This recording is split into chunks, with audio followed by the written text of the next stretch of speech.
Happy Friday সবাইকে, আসসালামু আলাইকুম।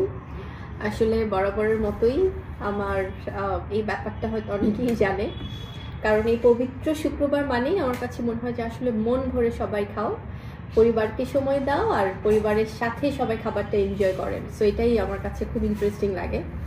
সো আজকেও আমি মোটামুটি খাবার নিয়ে আছি। সেটা হচ্ছে যে, যেটা আমি এর আগেও বলেছি যে ডায়েটের সময় ডায়েট, এক্সারসাইজ অবশ্যই সবাই করবে, বাট তার বাইরে একটু একটু একটা দিন সপ্তাহে মজা করে খাওয়াই যায়।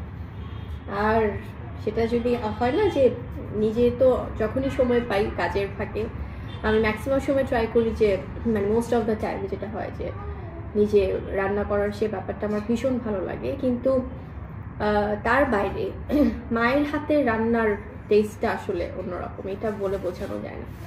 তো আমি এটা কখনোই মানে আমার কাছে এই জন্য মনে হয় যে অ্যাটলিস্ট শুক্রবারের সময়টা সবাই খুব এনজয় করে খাও। সবাই মানে হয় কি, পরিবারের এই বন্ধনটা এটা আলাদা। সেখানে আমি আমার কাছে এটা আমি খুব ইমোশনাল হয়ে যাই যখনই আমার ফ্যামিলি রিলেটেড কোনো ব্যাপার আসলে মাথায় আসে, যেটা সবসময় আসে, এটা অ্যাভয়েড করার কোনো উপায় নেই। কিন্তু খাবারের সময়টা আমার কাছে মনে হয় যে সবাই একসাথে মিলে খেলে অনেক মজা। এই তো আমি অলরেডি একটু রাইস নিয়েছি। সো এখানে বেশ অনেক খাবার আছে, বাট আমি একটু একটু করে সব ট্রাই করবো। যেটা বরাবর এই যে গ্রিন চিলি, কাঁচামরিচ মানে আমার খুব ভালো লাগে, আর স্পাইসি ফুড অবশ্যই। এখান থেকে আমি গড বেশি খাবার দেখলে এমনি মানে মানে হয় না যে চোখের একটা ক্ষুধা, ওটাই মনে হয় যে আচ্ছা খাবার দেখেই পেট ভরে যায়। ডিমটা আচ্ছা আমি একটু নিচ্ছি, সব কিছু একটু একটু করে। পুরোটা সময় তো আর আমার ভালোবাসার দর্শক যারা আছে তাদেরকে আসলে পুরোটা সময় রেখে খাওয়া সেটা একদমই পসিবল হয় না, কারণ আমি মিস করি। আমার কাছে মনে হয় যে আমার প্রিয় দর্শকদের সাথে যদি সম্ভব যদি হতো সবাই একসাথে খেতে পারলে ভালো হতো, বাট সেটা সম্ভব না। এই জন্য এই সময়টা একটু এনজয় করা, একটু শেয়ার করা আমার দর্শকদের সাথে। তো একটু আমরা এই সময়টা সবাই ভাগাভাগি করে নিচ্ছি।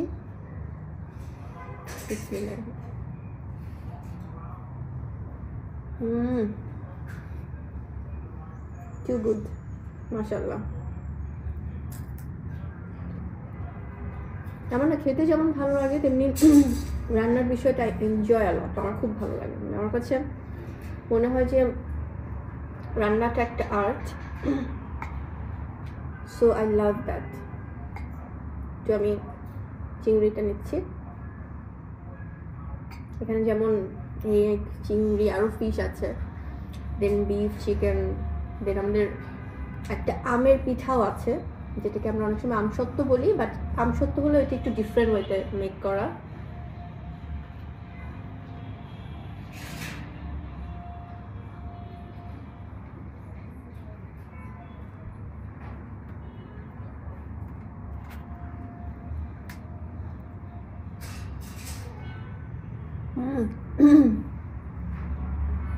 চিংড়িটাও খুব মজা।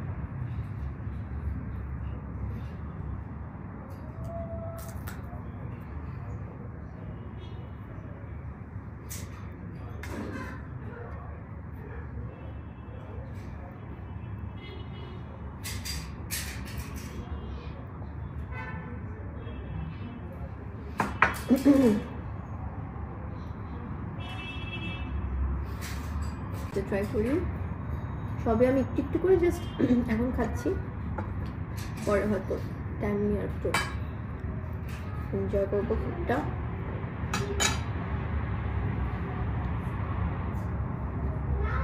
আলহামদুলিল্লাহ, আল্লাহ যে এখনো সুস্থ রেখেছেন, যে আমরা এখনো খাবারের টেস্টে নিতে পারছি, এটা কোটি কোটি শুকরিয়া আল্লাহর কাছে।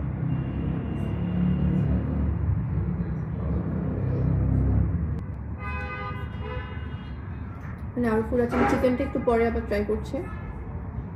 তো পিঠাটা খাবো।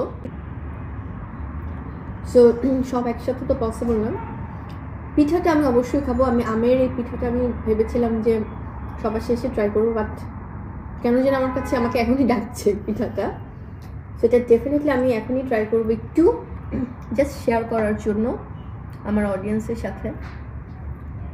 কারণ এই পিঠাটা আমার ফ্রেন্ড, আমার বান্ধবী, আমার সেই কলেজ লাইফের বান্ধবী Putul, she is such a sweetheart. ও এত ভালোবাসা দিয়ে এটা বানিয়েছে এবং আমার জন্য পাঠিয়েছে, মানে আমার জন্য নিয়ে এসেছে সে। So I am so lucky. তো স্পেশালি আমার ফ্রেন্ডকে, আমার বান্ধবী পুতুলকে ওকে অনেক থ্যাঙ্কস দেই, কারণ ও সব সময় মানে যখনই পসিবল হয় তখনই সে আমার জন্য আম থেকে শুরু করে সব কিছু সে পাঠায় আমার মানে এই ঢাকার বাসাতে, এবং আচার হোক বা সব কিছু। So thank you so much দোস্ত। বিসমিল্লাহ, পিঠাটা এখন খাচ্ছি তোর হাতের বানানো।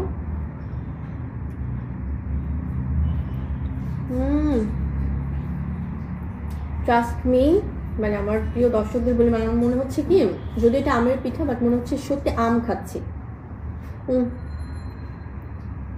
সত্যি খুব ভালো হয়েছে। আবারও স্পেশাল থ্যাঙ্কস আমার ফ্রেন্ডকে, আমার দোস্ত। অনেক ভালো বানিয়েছিস দোস্ত। এভাবেই তুমি আমাকে কিছুদিন পর পরই পিঠা, আচার, আম সব পাঠাতে থাকো।